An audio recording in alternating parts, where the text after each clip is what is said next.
Plan planant, plan CUMS, sex party. Cette vidéo est un outil de réduction des risques de transmission à VIH et hépatite C et aux dommages dus à de mauvaises pratiques de consommation.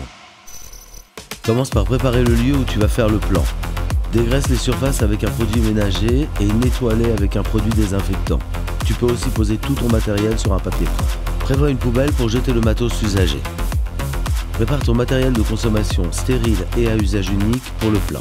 Assure-toi qu'il y ait du matériel à disposition et en quantité suffisante pour tous les participants. Pour consommer des produits à moindre risque, c'est très important de connaître les effets recherchés, attendus et les dosages.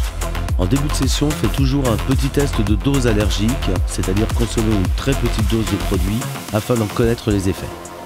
Pense à prévoir une feuille de consommation où vous pourrez noter tous les produits consommés, à quelle heure et en quelle quantité. En cas de plan long, aménage des périodes de repos toutes les 4 heures. Ces temps de repos sans produit permettent de s'alimenter et de s'hydrater en buvant de l'eau. Tu veux sniffer de la 3, de la coke ou n'importe quel autre produit? Respecte ton nez, écrase bien le produit si tu ne veux pas provoquer des saignements et des douleurs. Pendant les sessions, rince régulièrement tes narines ou après chaque sniff au sérum physiologique ou avec de l'eau tiède. Très important, afin d'éviter les infections, utilise une paille à usage unique qu'on appelle aussi roule ta paille et jette-la après usage. Ne les partage surtout pas avec d'autres personnes et s'il te plaît, arrête d'utiliser les billets de banque. Tu fumes de la tina, tu consommes du cristal meth. Dans la mesure du possible, utilise ta propre pipe. Si vous partagez votre pipe à plusieurs, vous pouvez trouver des pipes avec des embouts interchangeables dans les associations de réduction des risques. Le cristal est un super stimulant très puissant. Connais tes limites. Plug anal, fais attention au dosage.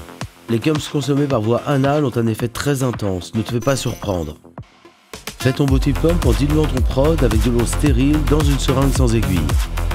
Là encore, utilise une seringue à usage unique et surtout ne la partage pas.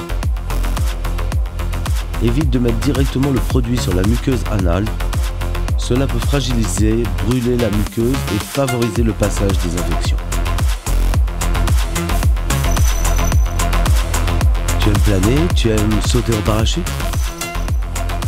Si tu veux ingérer le produit sous forme d'un para, souviens-toi que l'effet peut être plus fort qu'en fumant ou en sniffant, donc respecte bien les dosages et la fréquence des prises. Si tu consommes du GHB ou du GBL, fais très attention au dosage. Les intoxications par surdose pouvant entraîner des comas et parfois la mort sont très fréquentes. Ne mélange jamais le GHB ou le GBL avec de l'alcool, des opiacés ou des benzodiazépines. Comme avec tous les autres produits psychoactifs, il est déconseillé de consommer du GHB seul. Dose bien ton produit en utilisant un doseur à GHB ou GBL ou une seringue graduée. Avec le GHB, il est important de respecter les dosages mais aussi le temps entre chaque prise. Pour toute information sur les dosages, n'hésite pas à te rapprocher de l'association AIDE ou d'un site de réduction des risques. Espace bien les prises en respectant un délai d'au moins 2 heures entre chaque prise et en fonction des quantités consommées.